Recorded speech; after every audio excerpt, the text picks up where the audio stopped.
You understand what I'm saying? A cult leader 101. You got to be charismatic. You got to be charming.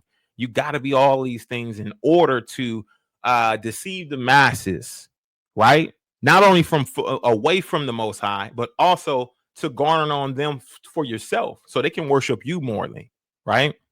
Let's get into what this guy had to say in regards to whatever the hell he believes. And I'm gonna tell you now that this guy here, man, the frustration, the amount of anger that I had when I heard this, I'm talking seething anger. Let's get into it real quick. Oh man, I was so upset when I heard this because I know that he has a huge platform, a huge following of people who heard him say what he said just now, and they are now going to be deceived. They're going to be deceived.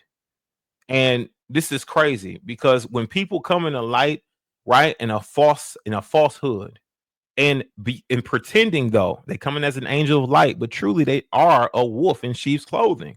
You got to understand that. I'm gonna be the first one to tell you, if you're looking at me for something, guess what? Get ready to be disappointed. Don't look to me, look to Yahshua, look to Jesus. Don't look to me. I ain't nothing but a damn man. I got a bunch of flesh. You see this flesh suit? If you see the flesh suit, you got to know, fallible and flawed. You understand what I'm saying? I'll be the first to tell you, I ain't perfect. There's opportunities to make mistakes, but guess what? I do really well in the things that I do. Let's go ahead and hear what this guy had to say real quick. He starts off with some shit. Let's go. Let's go ahead and get this thing played.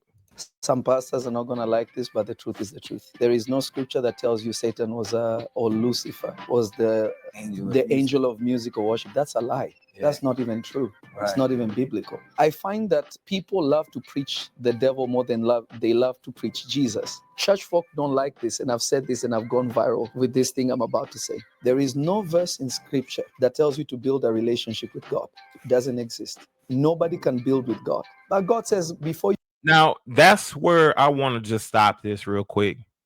And, he said that there is nobody who can build a relationship with God, with the Most High, with Yah.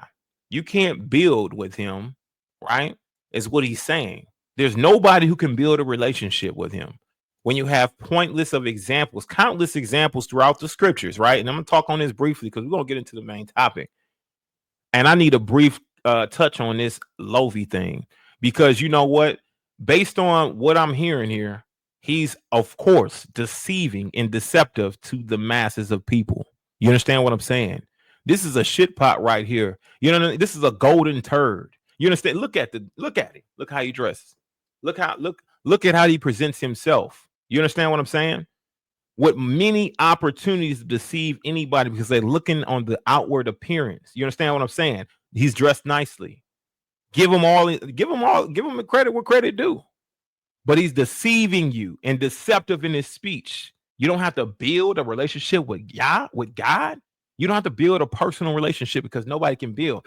I'm really trying to understand this because when the Most High created Adam, what did he do?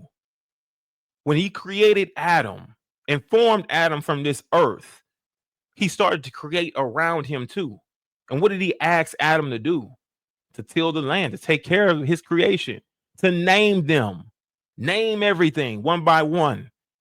Does that not sound like a partnership? Does that not sound like a relationship?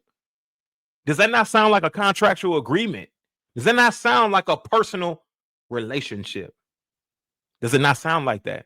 He asked them to name them. That's very personal. And even when he named them and he tilled the land, he took care of the creation. He saw that it was not good for man to be alone. And what did he do? He pulled the rib and created what we know as Eve. At the time, the Most High called Eve Adam. So it was Adam and Adam. You understand what I'm saying? Adam and Adam. And Adam named Adam Eve. Let that dissect in your mind. That's a personal relationship. He saw a personal need. You understand what I mean? He saw a personal need. That's a personal relationship. And pursuing to James 4:8, right? He told you if you draw nigh to him, if you draw close to him, that he will even draw closer to you. He told you over in Jeremiah 29:12, he lets you know that you shall find him if you seek him truly with your whole heart. If you seek him, you shall find him. If you pray unto him, that he shall answer you. You understand what I'm saying? He will hearken unto you. He will hear what you got to say. He will hear you out. But you got to seek and find him. That sounds like a personal relationship to me, Lovy. It sounds like a personal relationship to me. That's what he wants. He wants a personal relationship by choice, not by force. And what you're speaking about is something by force. Like you have to walk some type of way. How are you going to be guided by Yah? How are you going to have a sense of grounding? How can you walk throughout life without the understanding? If you don't build that personal relationship that's righteous, that's holy, that's meek, then how can you ever stand true and firm on that word? If you're not praying, if you're not fasting, if you're not doing the things that get you closer to him, if you're not allowing him to strengthen you, if you're not put in situations and circumstances where you have to put your trust into him, how are you building? How are you able to be able to walk this thing in a good way to where you're a light unto the Gentiles if you're not building with Yah? If you're not having that personal relationship, just as Adam did, just as David did, as David walked and he wrote the whole book of Psalms. Listen, he had song after song after song after song, singing and praising the Most High Yah. That's a personal relationship he built, and he's a man after Yah's own heart. And by the time he committed adultery, he lost a son. Is that not a personal relationship? Most High said, I've given you wives, and I would have given you more. Why did you have to sleep with Bathsheba? Why did you have to commit adultery? I've given you what I needed to give you. I've given you all. Is that not a personal relationship? Our own Messiah, Yahshua, Jesus, the Messiah, walked on this earth and gave his very life, his very breath for us, for a personal relationship. He didn't give it for no other reason. He didn't give it so you could be able to move on your own accord. He didn't give it so you can have your own thought processes on what's right and wrong, whatever it may be, or try and have to figure out things in life. He came so he can be able to help you. He lined you up, giving you the blueprint on how to walk this thing out. That's a personal relationship. And anybody who disagrees with that, I promise you, you're going to find out. As soon as that sky cracks open, soon as he comes out on them clouds, as soon as that sword gets to swinging, we'll see if you get hit. That's what we'll just stand back and see if you get hit. That's what we'll do. If you believe what this guy is telling you about a personal relationship, you don't got to get up and pray. You don't got to fast. You don't got to steady meditate on the word and the Most High Yah. This is the things that you don't have to do. You don't have to worry about it. Makes no sense to me. And I'm not going to go through this whole video because of a simple fact that he said enough. He said all he needed to say in that first 2 seconds. Y'all. But this is the reason why it frustrates me, is because the amount of people that's going to hear what he has to say and follow it and just do. It is going to be, I believe this is the reason why they say it's going to be a great falling away of believers. There's going to be people, there's going to be false prophets coming in his name. And this is the reason why the Most High, this is the reason why Yahshua wept. This is the reason why he was very upset, because he knew that there will be false prophets, there will be false teachers, there will be false preachers and pastors to come in his name, to lead many astray,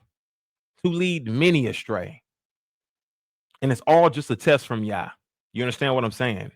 Anybody who comes into you, anybody who presents themselves in a light of perfection is somebody that you need to challenge.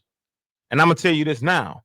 Challenging them, you should. And it's your obligation to challenge them. What I mean is you need to make sure that they are who they say they are. You understand what I'm saying? It's not about the walk of life. It's the fruits of the spirit. Who are they really? Are they in love with power, success, with money? What are they in love with? What do they do? What type of charitable things do they do? Are they somebody who who pays attention to certain details and has a heart that is selfish. You really got to test these individuals. You got to test them, especially the ones or these whole ass niggas who claim they're your brother. You got to test them. You understand what I'm saying? On that brotherhood. It's easy for somebody to come and say, hey, I'm Jesus, right? And he said many will come in his name and say that. What makes you think that they won't come in the name of brother, in the name of sister, in the name of I'm your family? What makes you think they won't come in those names and still have a heart of destruction for your life and try to destroy you, your salvific walk? The love that you have in your heart for the saints, for the people around you. And the love of many shall wax cold, because they all, and majority of them, a lot of them, may be messed over, screwed over, and done wrong. This leads me to our next topic here. When it comes to straightway and the love of many waxing cold,